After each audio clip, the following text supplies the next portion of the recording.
우리는 하루에도 수많은 사람들과 스쳐 지나갑니다. 그리고 그중엔 단 몇 초 만에 시선을 사로잡는 사람들이 종종 있습니다. 문신, 수염, 빡빡이, 단 하나만으로도 충분히 강한 인상을 주는데 이 세 가지가 동시에 보인다면 어떨까요? 아마 마음속으로 이런 생각을 떠올릴지도 모릅니다. 저 사람 왜 굳이 저렇게까지 했을까? 그 사람의 성격, 취향, 심지어 삶의 태도까지 무심코 짐작하게 될지도 모릅니다. 그런데 이런 외형은 단순한 스타일이 아니라 전략적인 이미지 설계, 즉 퍼스널 브랜딩의 일부일지도 모릅니다.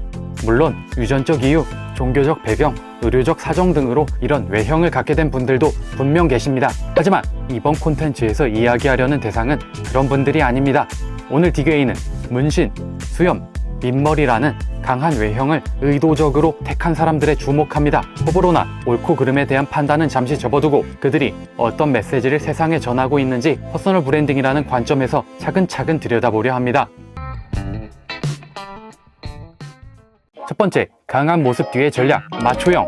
골목을 걷던 중 문신, 수염, 민머리를 한 사내와 마주친다면 사람들은 이렇게 느낄 가능성이 높습니다. 무서워 보인다. 거칠다, 불량하다, 혹은 좀 더 긍정적으로 해석하더라도 터프하다. 마초 같다, 위협적이다. 이건 단순한 선입견은 아닙니다. 왜냐하면 이 세 가지 외형 요소는 오래전부터 마초적 이미지를 구축하는데 탁월한 시각적 장치로 널리 활용되어 왔기 때문이죠. 마초적 이미지와 뗄래야 뗄 수 없는 그런 상남자들의 브랜드가 있습니다. 바로 바이커 문화를 대표하는 브랜드 할리 데이비슨입니다. 이 브랜드를 의인화한다면 아마도 이런 모습일 겁니다. 수염, 문신, 가죽 재킷, 선글라스, 그리고 빡빡머리, 이 모든 요소를 담은 터프한 남자의 이미지를 브랜드의 아이덴티티로 적극 활용해 왔습니다. 그리고 1970년대부터는 아예 광고 속에 이런 이미지를 전면에 내세웠습니다. 광고 속 인물들은 언제나 마초적인 스타일, 문신과 수염, 날카로운 눈빛을 한 아웃사이더였죠. 그리고 메시지는 단순했습니다. 우리는 자유롭고 강하고 규칙에 얽매이지 않는다. 실제로 할리의 공식 라이딩 커뮤니티 할리 오너스 그룹은 이 마초적 상징성을 유지하는데 큰 역할을 했고 브랜드 차원에서도 이런 외형을 가진 사람을 이상적인 오너로 지속적으로 홍보해 왔습니다. 즉 할리 데이비슨은 단순히 오토바이를 파는 게 아닙니다. 강하고 독립적인 남자라는 이미지 패키지 자체를 브랜드로 판매하고 있는 것이죠. 마초 브랜딩은 스포츠계에서도 뚜렷하게 드러납니다. 그 대표적인 인물이 바로 격투기 선수 코너 맥그리거. 그는 외형과 캐릭터 모두에서 마초적 브랜딩의 끝판왕이라 불릴 만한 전략가입니다. 코너 맥그리거는 마치 기업 로고가 프린팅된 유니폼을 입고 뛰는 축구 선수처럼 자신의 이름을 커다랗게 배에 새긴 채 당당하게 링 위에 오릅니다. 날카롭게 다듬은 턱수염, 깔끔하게 빈 머리, 자신만만한 표정, 그리고 여기에 과장된 제스처와 도발적인 언행까지 더해지죠.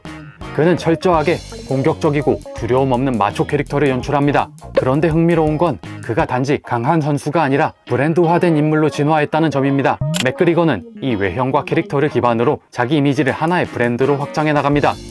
위스키 브랜드, 자기 이름을 건 스포츠웨어, NFT 프로젝트, 피트니스 앱까지 이 모든 걸 통해 그는 나는 상품이 아니라 하나의 세계관이다 라는 메시지를 전달합니다.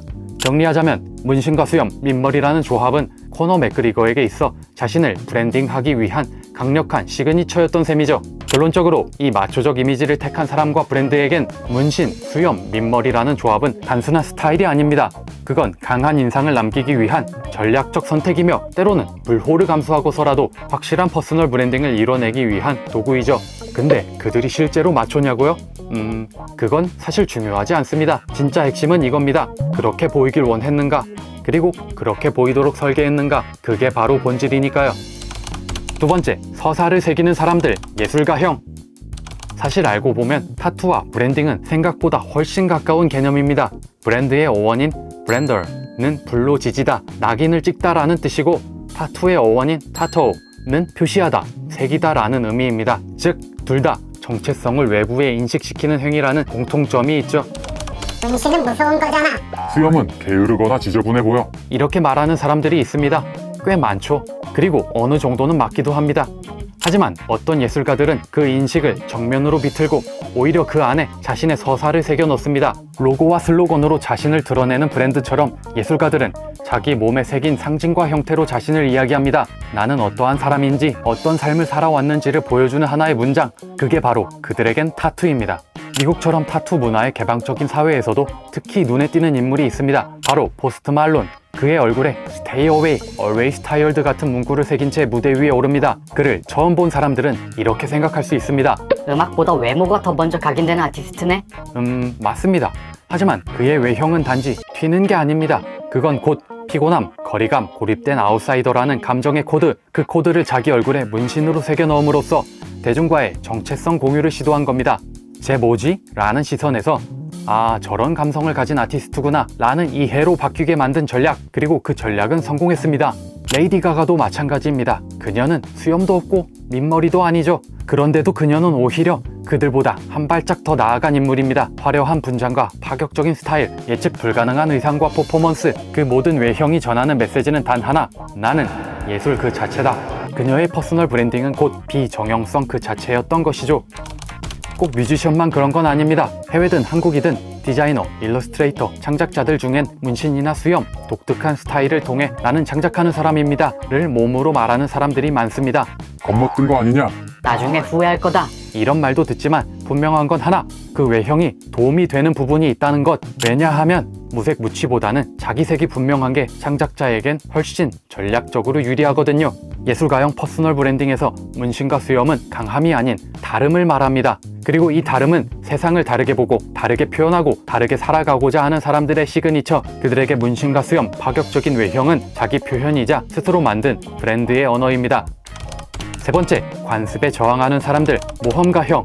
문신, 수염, 민머리, 이 외형이 무조건 거칠고 무섭게만 느껴질까요? 꼭 그렇진 않습니다. 때로는 세상과 다른 길을 걷는 사람, 모험가적 기질을 가진 사람의 이미지로도 읽힙니다. 그리고 많은 이들이 바로 그 이미지를 의도적으로 차용하고 있습니다.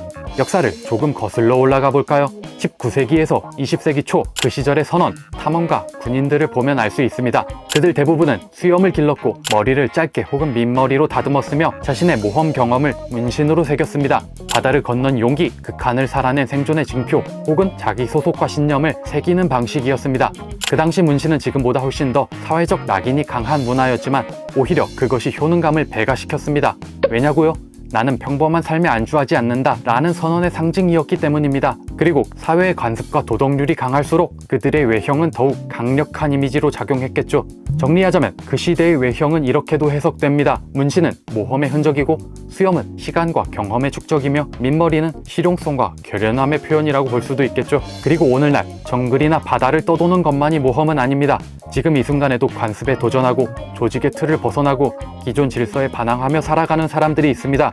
그리고 그들은 그 기질을 외형으로 표현하기도 하죠. 예를 들어 실리콘밸리의 많은 창업자들은 정장 대신 후드티, 단정한 머리 대신 민머리 혹은 장발, 그리고 눈에 띄는 문신이나 수염으로 자신의 비주류 정체성을 표현합니다. 물론 이 문신은 위협적인 스타일보다는 괴짜스러움, 독창성의 방점이 더 찍혀 있습니다. 이건 단순한 멋내기가 아닙니다. 나는 시스템 밖에서 새로운 질서를 만드는 사람입니다. 그 선언을 몸으로 말하고 있는 것이죠. 또 다른 예로 현대판 히피, 즉 자기 몸 하나로 세계를 떠돌거나 사회적 규범에 정면으로 저항하는 인플루언서, 예술가, 활동가들 중엔 문신과 수염, 그리고 파격적인 외형을 자유의 상징으로 사용하는 이들이 많습니다. 이들에게 외형은 단순히 패션이 아닙니다. 나는 너희가 정한 틀 밖에 있다. 나는 내가 만든 방식으로 살고 있다. 그러한 메시지를 시각적으로 드러내는 방법입니다. 그리고 그 외형은 콘텐츠의 색깔, 삶의 철학, 그리고 행동의 이미지로까지 확장되죠.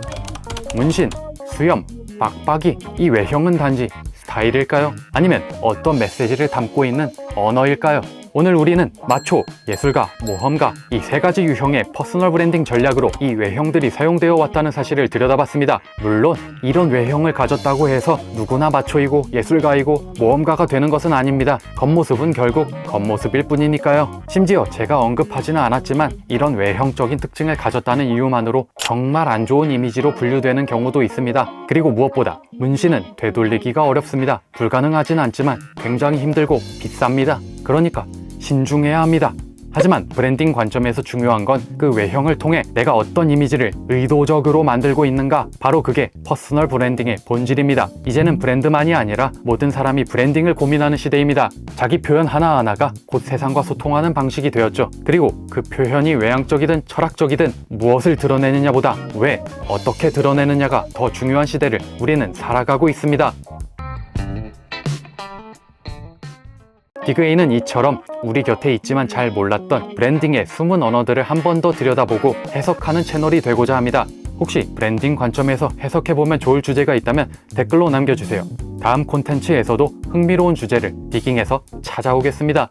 그럼 오늘도 감사합니다.